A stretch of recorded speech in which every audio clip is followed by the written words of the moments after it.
without a question. Most people don't equate graffiti writing with intelligence. But before you criticize, understand the elements. The elements. Y'all know what I'm saying? Graffiti MCing, breakdancing, DJing. Rap without graffiti means rap ain't staying. It's the elements. Respect the elements. Hey, it's the elements. Do y'all know what I'm saying? Yo, what up? Welcome back to Common Underground. I'm your host, Common. Thanks for tuning in. So listen, I'm going to give everyone a big shout out and much love and appreciation for watching my last show. Again, shout out to the Graffiti Artist of the Day. It was Yams. You're a badass bomber, homie. So today's a little bit different. I am not doing a Graffiti Artist of the Day. Instead, I'm going to help promote my homeboy Fatel's new record, 40. So listen, Fatel Flows is a rapper from the south side of Chicago, specifically from the Little Village area called the Illville. He just dropped a new record recently called 40, or pretty much 40 caliber. So I'm gonna play that for you guys here in a bit. And if you guys like it, subscribe, follow. You're gonna have to probably go to his Spotify and his YouTube channel to hear the rest of his music. He got some dope shit on there. He got some good features. One of the features, my cousin Dissum, dope as fuck. So yeah, listen, if you like his new record 40, again, I'm gonna share all his links in the description box for you guys to go and check him out, follow him, give him love, show support, buy his music. And if you like his style, he has merch. You'll be able to get t-shirts, snapbacks, plushies, slaps, hoodies, things like that. All the merch that he provides for his brand, Fatel Flows, the Ill Villain. So I'll be playing that for you in a minute here. So stay tuned for that. So I'm gonna move on. Like I said, I am not doing a Graffiti Artist of the Day, but instead I'm going to show you guys some of the dopest graffiti I've seen this week as a whole. The reason why is because I like more than just one artist right now. I think everyone's snapping. You guys are doing an amazing job out there representing the culture, representing hip hop. Mad fucking shout out to my crew, TDM. You guys are fucking snapping. Enjoy, you're killing it. Your merch is dope. You need to hit me up, brother, so we can discuss how I can help you promote on the show, as well as my homies in California. You guys are getting down too. That being said, I want to change gears and do something a little bit different. It is TDM Thursday, and again, Fatel is a TDM, and shout out to FCA. You guys are a bad motherfucking crew from back in the day, and all my homies that were in it. Love you guys, miss you guys. So I'm gonna answer some questions that I've gotten over a course of a couple of months that I haven't gotten around to answering. So the first question, and I got this idea from my buddy Riddle, BTB, Dark Riddle. Check him out. He's got a show. He has it on Instagram. I think his Instagram tag is Chicago Illuminati. Let me check it out. Let me see. So you guys can check out Riddle if you're not already checking it out. Yeah, it's called Chicago Graffiti Illuminati. That's Dark Riddle BTB. He has amazing fucking graffiti discussions. Talks about some dope ass funny shit. He's hilarious. And if you go back in about 4 or 5 months ago, maybe more, I had an interview with him that was dope as fuck. A nice hour-long discussion about Chicago graffiti culture. So that's what's up. Let me get into these questions that I wanted to get around to answering. So the first question is, why do you jock taggers? Now, the fact that this guy used the word jock right away, right off the bat, tells me that this guy is probably an older fellow, probably in his 30s or 40s, maybe 50s, because that's a term. Jock is a term that we used to use back in the day. So for any of you young bucks that don't know what jock means, it's like jock is like gripping nuts, like, you know what I'm saying, holding the nutsack. So they asked me, why do I jock taggers? All right, so first of all, I don't have to say it. You guys already know I don't jock taggers. And taggers is funny too, because like, I don't call myself, I have an idea. Like for me, I'll tell you guys what I think a tagger is. And this might not be the case. And this is my personal opinion of what a tagger is. So to answer this question, I don't jock taggers. What I do is support artists. If I see you're out bombing and putting your art out there and I love it and it's dope, then I'm gonna use my platform to show you love and show you support for your art. That's it. Just like anybody that has like a reaction video show that reacts to new hip hop tracks and shit, like they're not jockeying the rappers or the hip hop groups or whatever.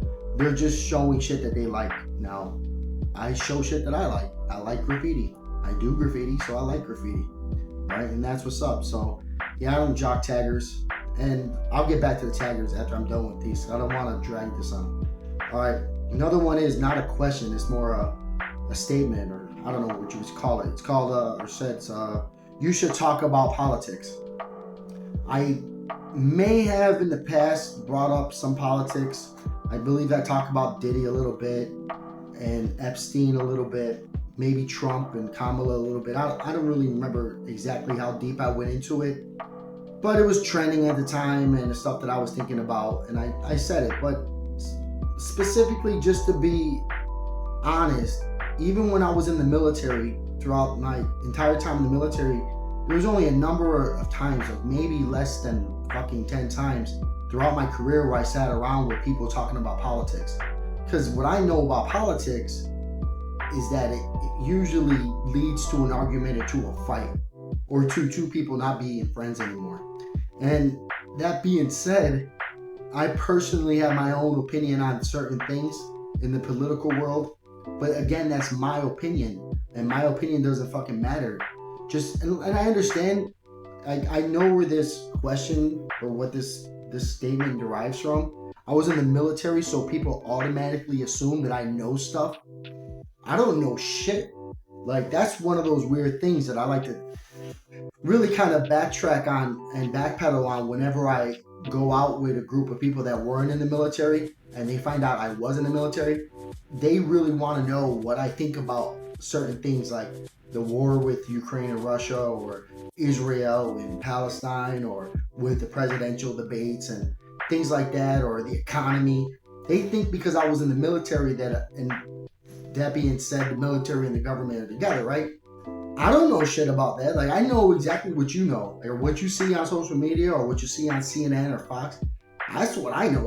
I don't fucking know about all that stuff. Like, when you're in the army, no one's getting briefed by their command about what's going on in the political world. We're getting briefed on what we have to do that day for our job. You know what I'm saying? The only reason politics matter to military personnel, and this is talking from experience, is knowing that if a Republican is president, your annual pay hike, your pay raise, will be higher than if a Democrat was president.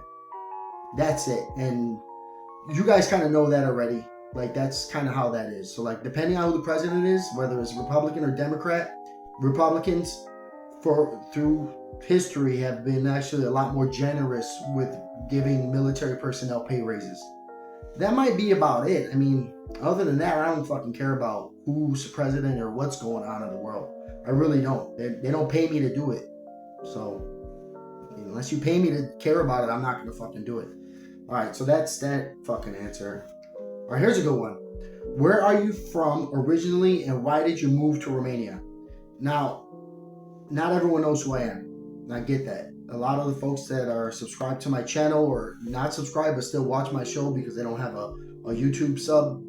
I am originally from the south side of Chicago. That goes to show that most of the content that I show is from Chicago, because the majority of the graffiti artists I know are from Chicago. Now, I branch out and I talk to graffiti artists from Germany, here in Romania, the Netherlands, Mexico, Singapore, from all over, right? So I'm not going to go down the list of the places I talk to graffiti artists at. And I talk to them not just because I do the show, because I think they're dope. And if I see something they fucking banger ass fucking piece they did or something, I'll send them a message like, yo, that shit's dope, that shit's fire. And they'll hit me back like, yo, thanks, you know what I'm saying? And then that's how we start communicating. And that's cool, because that's all love, man. That's what the culture is all about. We should all be talking to each other and sharing information about the graffiti world and about the culture. So that's what's up. And why do I live in Romania? So Romania, like I said, I was in the military. I lived in Germany, I lived in Italy. I basically been all over Europe, and I've been traveling through and in and out of Europe for the last 20 plus years. And I love Europe. And I would say this, Romania is the closest to Mexico as anything I've ever experienced. Romanian people in general are closest to the Mexican culture than anything. And like, I never been to, where's that spot at?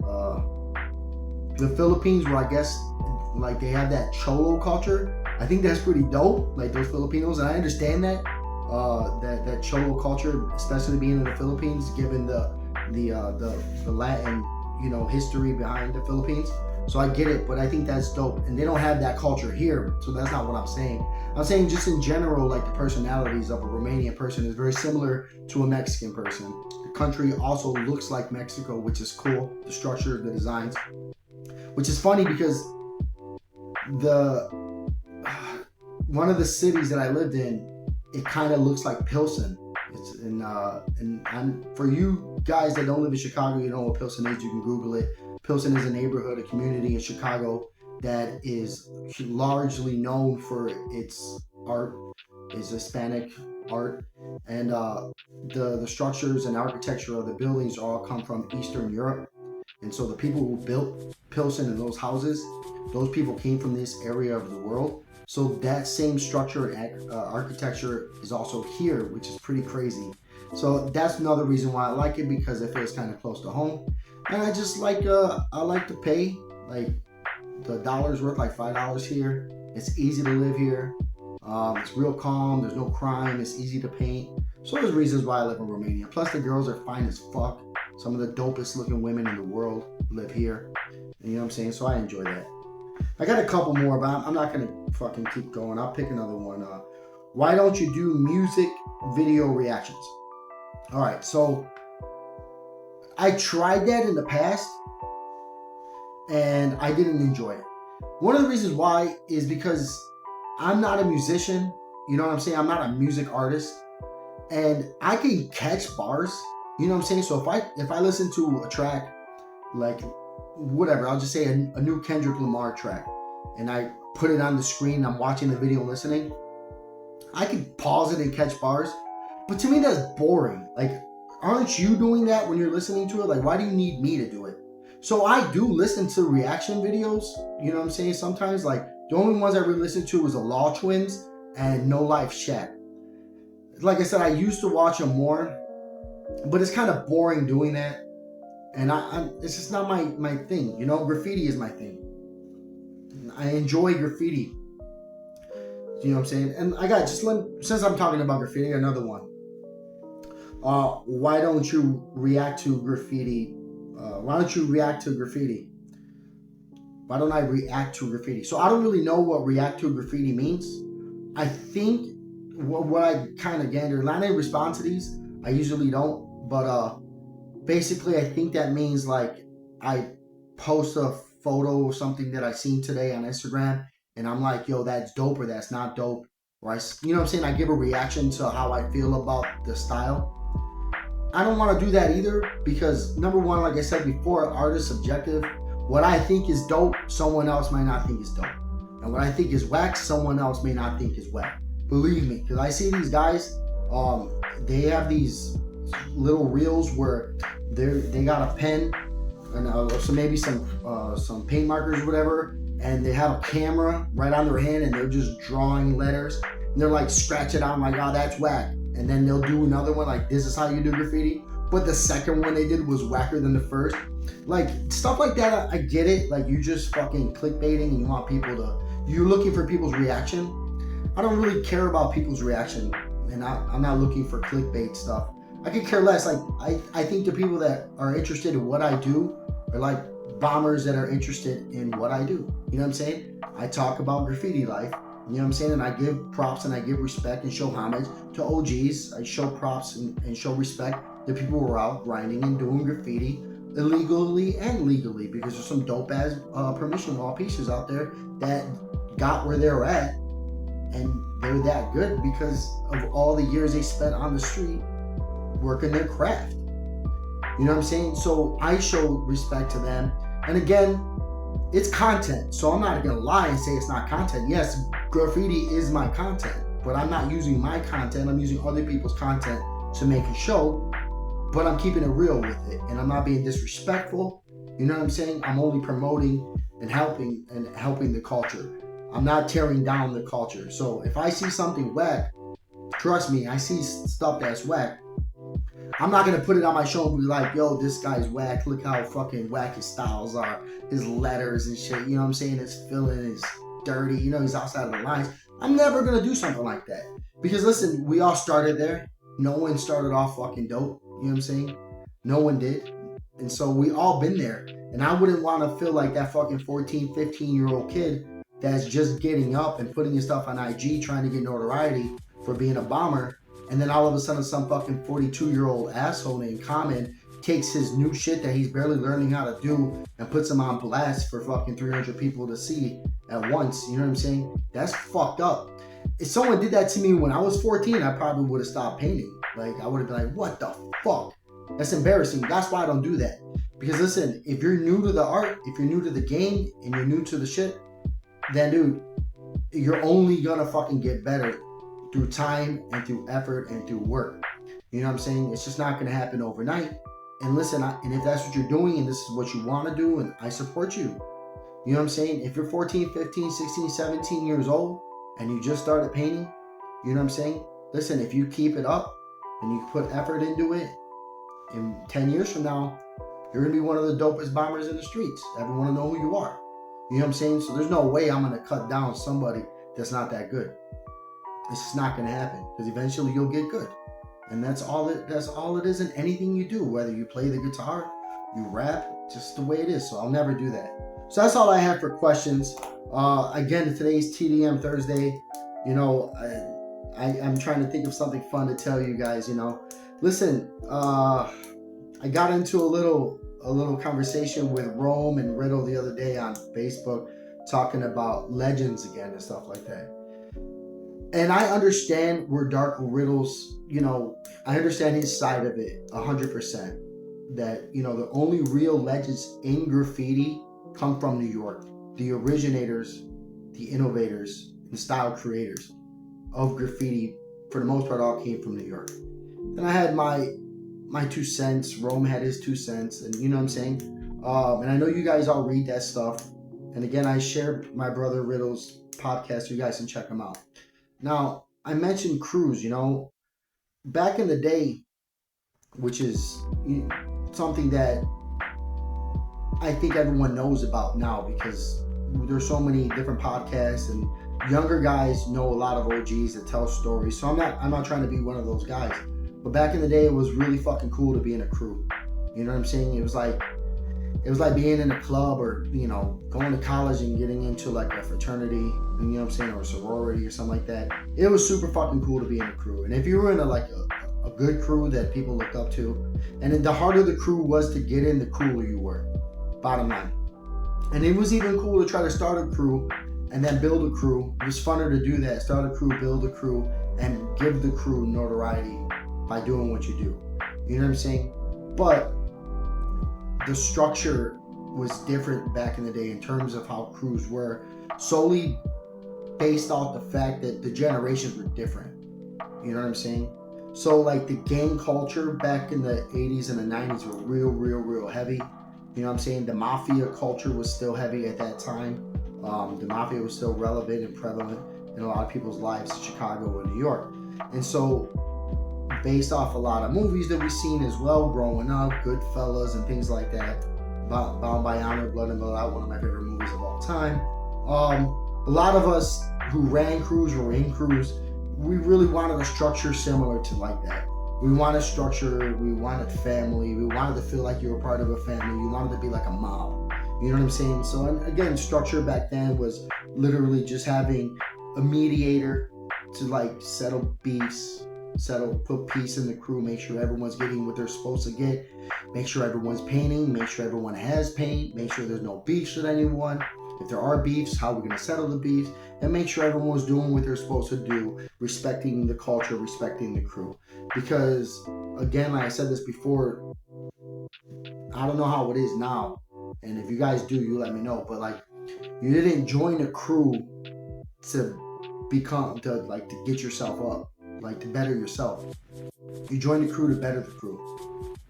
And there are times where people join the crew and made a name out of themselves from the crew. There are guys that were in crews to where now I don't know where the crew is, what happened to the crew, but the guy's still out there and we know who he is. And that guy's still dope as fuck, but the crew's gone. You know what I'm saying? And that happens. You know what I'm saying? And it's not that that guy didn't fucking do everything he could to get that crew up. It's like everyone in the crew has to hold their own weight. You know what I'm saying?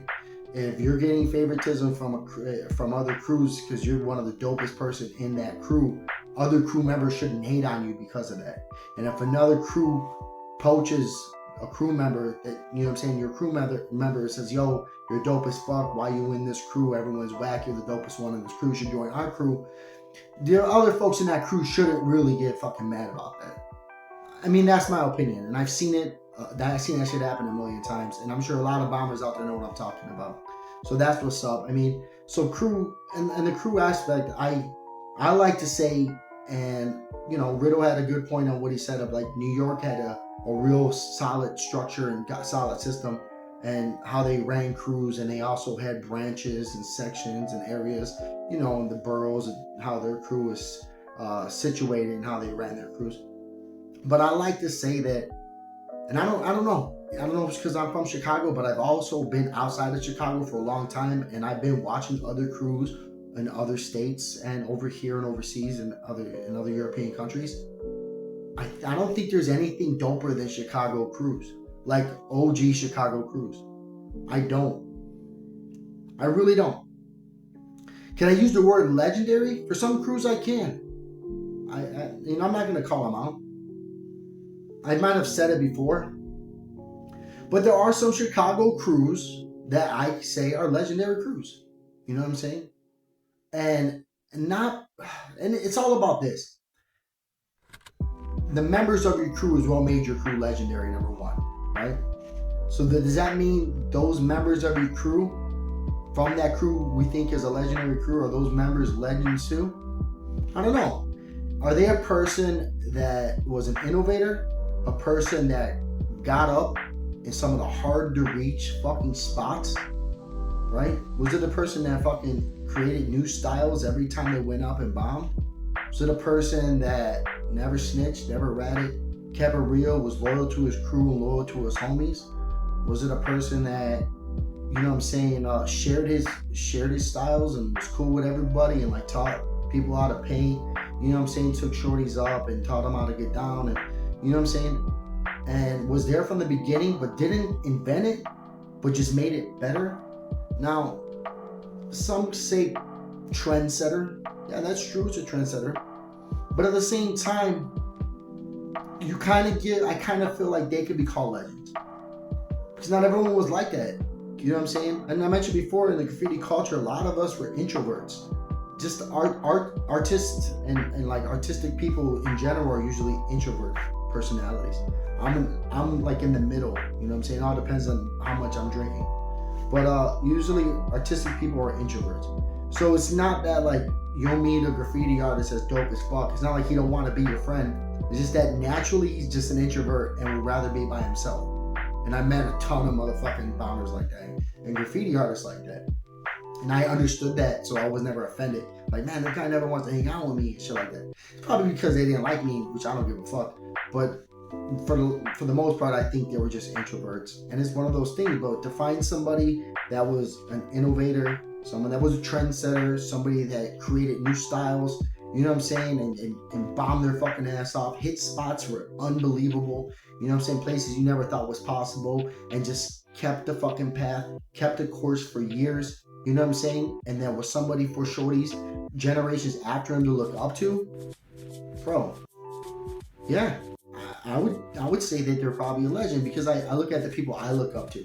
I looked up to Temper, I looked up to Konami, I looked up to, let me see who else. I looked up to Roski. You know what I'm saying? Who else I really thought was dope? So I looked up to A1Ps. Both of them. I looked up to DC5. Pesco. You know what I'm saying? I looked up to a whole bunch of old school motherfuckers. Drex. My older brother, obviously. You know what I'm saying? There was a lot of old school bombers that I looked up to that I was like, not trying to bite their style, but I did look at their shit and try to draw it. every fucking young graffiti artist does that. Everyone does. You know what I'm saying? I did see their shit and try to say, man, can I do that? And then again, I had to create my own style. I did, and now it's just like freestyle for fun because I'm old and I don't want to stick to anything. But yeah, I mean, listen, I'm fucking ranting on about all this, you know what I'm saying? But it is TDM Thursday, and I want to talk about old stuff and bring back some old fucking knowledge for you guys. So, like I said, I'm gonna drop Fatel Flows' new album or record for you guys called 40. It's 40 caliber. If you guys like it, description box, you're gonna have all the info you need to share, like, subscribe, check out his merch, and get with him. That's all I got for today. Oh shit, I had to mention one more thing that I always forget. Because I don't keep notes. I just basically fucking go off the top of my head, other than this question stuff that I get from all these Instagrams and YouTubes and shit. I want to give a shout out to MC Juice, 100%. MC Juice, J.U. Weiss. I know some folks are like, what the fuck? Why is Common using one of Juice's tracks for his intro on his show? And I want you to know that Common would not fucking do that. So I did hit up Juice. I did speak to him, and he did give me permission to use his track Elements as my intro for the podcast. All right, so as you guys know, I have permission to do that directly from Juice himself. You know what I'm saying? So shout out to you, Juice. Dope as fuck, man. I love you to death. Fucking amazing, amazing OG, fucking legendary Chicago hip hop artist, Juice. Now here's his one of my favorite fucking albums, Risky Business, 100% Juice, one of the greatest hip hop albums ever made. For all you newbies, check that shit out, listen to it, learn something. So that's what's up. Peace, love, and flower power. Hope you guys enjoy this track. I want in. Take this shit no more. It's me vile. I want in. Get off the fucking porch, Holmes. Get off the fucking porch, Holmes. Yeah, Illville. Yeah. Man, Escalante, my nigga. 40 in my leg, I swear I stand taller with it. All the real ones gone, I paint a harder image. I'm running this marathon with every attempt to finish. I was raised in the village where I'm viewed as a menace, a threat in every sense. Oh God, here's my penance. Absolve me of my sins. In your bitch mouth like a dentist. Sitting in the lab, right relentless, reflecting on the bullshit. Yo, these days are testless, but don't break a nigga, make a nigga. That's what they tell us. On the corner making plays with the good fellas. We ain't buying what you're trying to sell us. Multiple gun offenses. We really live this life. No turning back. Extended clips. Dressed all in black. Heard your latest track. This shit was all cap. Heard you OG. He a federal rap. Go talk around here, nigga. That shit don't last. 40 in my leg, I swear I stand taller with it. No capping when I'm rapping. Shots aimed at you fitted. I put my life in these sheets. I know y'all see my vision. Every day I go hard to be in a better position. 40 in my leg, I swear I stand taller with it. No capping when I'm rapping. Shots aimed at you fitted. I put my life in these sheets. I know y'all see my vision. Every day I go hard to be in a better position. These streets ain't got no love. Too many innocent victims. Gotta stay dangerous. Keep that extra clipping. Cone full of loud. Keeps my mind from flipping. Voices in my head. I really be tripping. The devil in my ear. Says shoot everything moving. No pity in the city. Got no choice to be shooting. These niggas wildin', robbing, and looting. Don't come outside, yo, they got nothing to lose, kid. Those guys don't tengo corazón. La barrios ruthless, with soul in every line. My life's in this music. I pray to God every night he gets me straight to get through shit. Can't take life for granted. Greatness is what I'm pursuing. I come from the gutter. All we know is losing. Pops gone for weeks. He was drug abusing. It's real on these city blocks, nigga. 40 in my leg, I swear I stand taller with it. No capping when I'm rapping, shots aimed at you fitted. I put my life in these sheets, I know y'all see my vision. Every day I go hard to be in a better position. 40 in my leg, I swear I stand taller with it. No capping when I'm rapping, shots aimed at you fitted. I put my life in these sheets, I know y'all see my vision. Every day I go hard to be in a better position. Still alive, nigga. Slide slick and wicked. Get some.